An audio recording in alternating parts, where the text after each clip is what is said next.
আমার কবরটা জান্নাতবাসী হয়ে যাবে। ডাক্তার আর কারো কথা হইল না, আমার তুই মারো, আমার অপারেশন করাও, মরা বাঁচার দায়িত্ব হলো আল্লাহ। তুমি একটা কাম করো, অপারেশনের মধ্যে মারা গেলে সমস্যা নাই। অপারেশন শুরু হয়ে গেল, অপারেশনের মধ্যে দেখা গেল রে বাচ্চা দুনিয়ার জমিনে সুস্থ শরীরে বাহির হয়ে গেল। মা দরদি দুনিয়ার জমিন থেকে বিদায় হয়ে গেল। ডাক্তারে অপারেশন থিয়েটার থেকে বাহির হইয়া বিনায়া বিনায়া কান্দে। সবাই বলে কি হয়েছে? ডাক্তার বলে নাই নাই নাই নাই, বাচ্চারে বাঁচাইলাম, বাচ্চার মা দুনিয়ার থেকে বিদায় হয়ে গেল, দুনিয়ার থেকে বিদায় হয়ে গেল। সবাই বলল, সবাই তো বলল, সবাই স্বাক্ষর দিল বাচ্চা যেন মারা যা, মা যেন বেঁচে থাকে।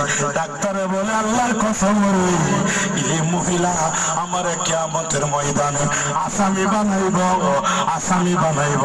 আমি কিয়ামতের কথা বই কইরা আমি আমার সাধ্য মতে চেষ্টা করছি দুজনটা বাঁচাইতাম, কিন্তু একজনটা বাঁচাইছি। মা মারা গেছে।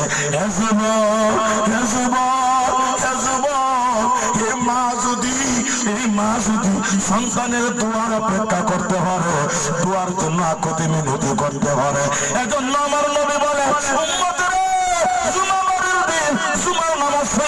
বাড়ির মধ্যে যায় না, বাড়ির মধ্যে যায় না, তোমার মার কবরে যাও, বাবার কবরে যাও, মার কবরে যাইয়া বাবার কবরে যাইয়া যদি দোয়া করো, মা বাবা খুশি হইয়া যা। আমার আল্লাহ মা বাবার কবরটার মধ্যে জান্নাতি বিছনা বিছায়া দেয়।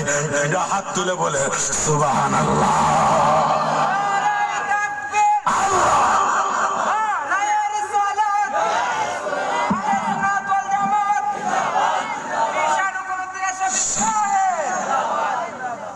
এই মার্ডারের কষ্ট কি হবে?